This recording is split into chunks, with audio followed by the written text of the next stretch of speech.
Gerardo Alonso Schwartz es economista, pertenece a la IERAL, es muy conocido a la Fundación Mediterránea, y lo hemos convocado para hacerle algunas preguntas sobre esta noticia fuerte, pero fuerte de verdad, de, bueno, que se extiende la zona franca que está en Puerto Iguazú a Posadas y a Bernardo de Irigoyen. Buenas noches. Buenas noches, ¿cómo estás? Gracias. Por favor. Bueno, ¿qué significa esto? Bueno, significa de que un anhelo, un reclamo desde hace que tenemos los misioneros o que tienen misiones desde hace ya creo que más de 8 años, finalmente está tomando forma o ya tomó forma esta extensión de la zona franca de Iguazú a 2 localidades que son las que tienen más tránsito fronterizo. Recordemos que estamos en Misiones donde los principales pasos fronterizos, Posadas e Iguazú, son 2 de los 3 principales pasos fronterizos del país. El único que se compara más o menos en cantidad de personas es Ezeiza, para dar una idea qué tan importante. Y Bernardo de Irigoyen, con frontera seca, obviamente también en la misma línea. En ese sentido, se publicó hoy en el boletín oficial esta resolución del Ministerio de Economía, que abre una serie de mecanismos o posibilidades que podrían también haber funcionado en Iguazú, pero que en Iguazú se hizo más hincapié sobre todo en el comercio minorista, con el Duty Free Shop. Pero también en esa oportunidad, hace aproximadamente 20, 23 años, cuando comenzó a funcionar esa zona franca, se hablaba de otras posibilidades que tienen que ver con actividades industriales, de almacenamiento, comercio mayorista y algunas otras actividades. Exportación también. Exportación, importación, reexportación, que tiene que ver con esa actividad de almacenamiento también, etcétera, etcétera. O sea, hay varios formatos que puede tomar esto, no solamente lo que estamos acostumbrados a ver en Puerto Iguazú. Y que se habilitan con esta zona franca. Exactamente. ¿Qué forma va a terminar teniendo en Posadas y en Bernardo de Irigoyen? En Bernardo de Irigoyen seguramente tendrá un formato más comercial minorista por la estructura productiva y demás. Tal vez acá en Posadas pueda llegar a ser distinto, pero ahí va a depender claramente de la concesión y del concesionario, o sea, de esa empresa que tendrá. Acá a mí puntualmente en la resolución no me queda claro si se extiende la concesión de London Supply de la empresa que ya trabaja en Iguazú, duty free, digamos, o tendrá que haber una nueva licitación. Esa es una cuestión. De todas maneras, ellos venden exclusivamente productos importados, o sea, no Sí, venden productos argentinos. Totalmente, sí. En ese formato es así. Pero incluso por más que sea la misma empresa, nada quita que puedan vender también productos locales. Y en ese sentido, otra novedad para mí muy interesante de esta resolución es que permite la figura de usuarios. O sea, el concesionario, la empresa que va a estar a cargo de esta zona aduanera, no es zona aduanera, sino la zona franca. Ahora te voy a preguntar sobre Misiones, eso, sí. Esta zona franca Misiones, ahora se va a llamar así, que va a atender a los 3 puntos, a las 3 localidades, va a poder tercerizar las actividades de comercio minorista a otras empresas. Bien. Por lo tanto, ahí podrá haber algún acuerdo y una participación de mayor cantidad de empresas, tanto industriales como comerciantes. Gerardo, ¿qué diferencia hay entre zona franca, que es esto, o sea, lo que está viniendo, digamos, Sí, con aquella zona especial aduanera que en su momento fue una iniciativa de la provincia que finalmente fue vetada por Alberto Fernández? ¿Cuál es la diferencia? La principal diferencia, para que entendamos todos, es que en una área aduanera especial, que era lo que se buscaba en aquella oportunidad, la gente puede residir, o sea, puede vivir ahí. En una zona franca nadie vive, va a trabajar y se retira.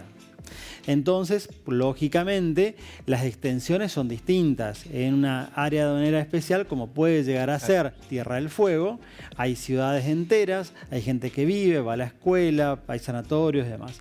En una zona franca se va a trabajar para la actividad que sea y después uno se retira.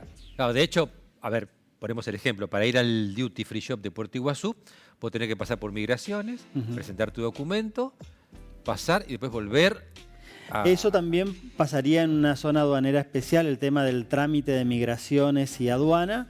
La diferencia principal es que no puedes quedarte a vivir en ese lugar, no puedes solamente para, en ese lugar. Así que, y también hay un régimen de tránsito de automotores, automóviles y demás que tiene especial. Exactamente. En los dos casos, el punto en común es que tiene una legislación o normas aduaneras distintas. Y también esto implica impuestos o una presión tributaria a las actividades del comercio exterior distinta en esa zona aduanera especial o en la zona franca, que es lo que pasa en el territorio aduanero general, que es el resto de la Argentina. Tengo entendido que en esta reglamentación o la letra chica, las operaciones estarían autorizadas específicamente para turistas argentinos o extranjeros. ¿Esto sería así, como para despejar también algunas dudas o cosas que también estuve escuchando a lo largo del día?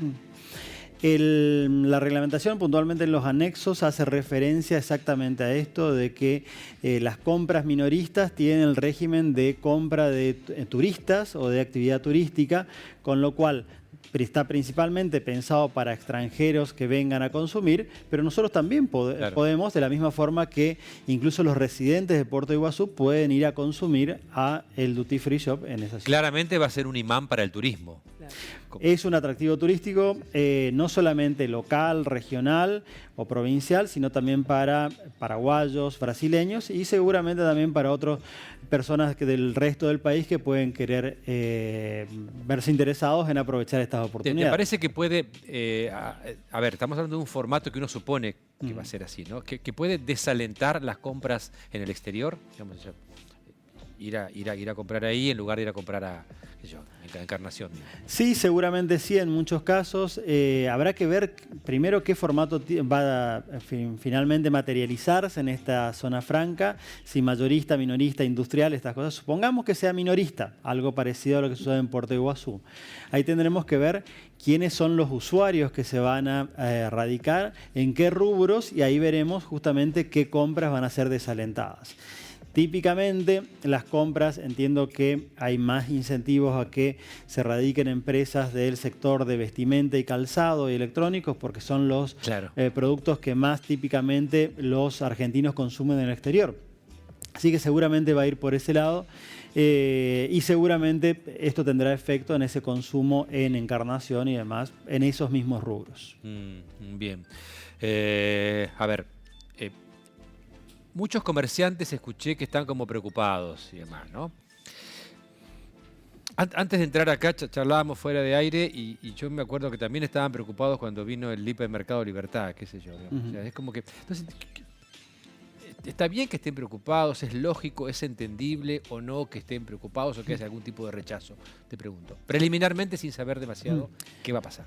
Sin saber demasiado en qué va a pasar y sin saber qué formato va a tener, es lógica la preocupación. Es lógica porque hay, más allá incluso de que, insisto, este formato, esta figura de usuario lo hace mucho más participativo que en el caso de Iguazú, donde hay una sola empresa que comercia y que solamente una factura. Acá van a poder entrar varias empresas. ¿Cuántas? No sabemos, porque no sabemos cuántos metros cuadrados va a tener ese lugar, ni cuál va a ser el diseño final.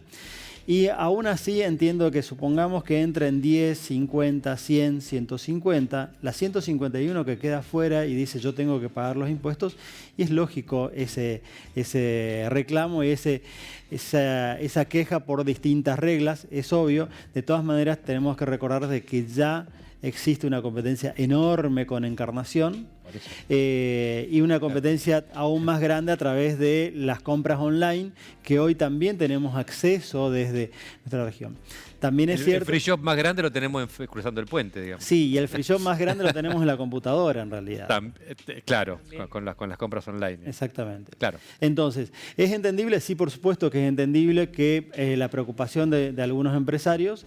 Eso no quita de que, aún así, siguiendo el ejemplo de las grandes superficies comerciales, lugares como el hipermercado y otros proyectos, otras empresas que llegaron a la región. Después quedó demostrado de que las compras tienen la lógica del consumidor, atiende a distintos momentos, distintos usos, distintos hábitos. Hay compras semanales, hay compras mensuales y hay compras diarias que normalmente tengo que resolverlos de otra manera. Entonces, entiendo que si bien hace difícil, también hay lugar para todos. Hay lugar para todos. Raquel. Retomando por ahí un poco esta cuestión de la preocupación de algunos comerciantes, estamos hablando de igual manera de una proyección a largo plazo, porque hasta que se materialice en definitiva estos dos lugares o sectores físicos, digamos, pueden pasar varios años, ¿o me equivoco?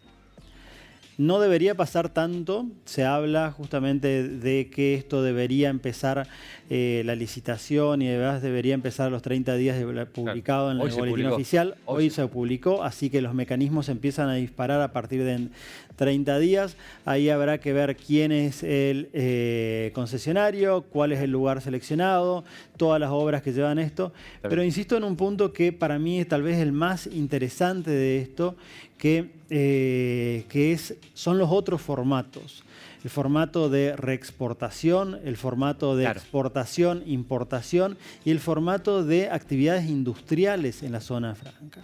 En muchos casos, en muchas zonas francas del país y del exterior también, estas funcionan como, por ejemplo, supongamos que yo sea una empresa que comercializo zapatillas localmente.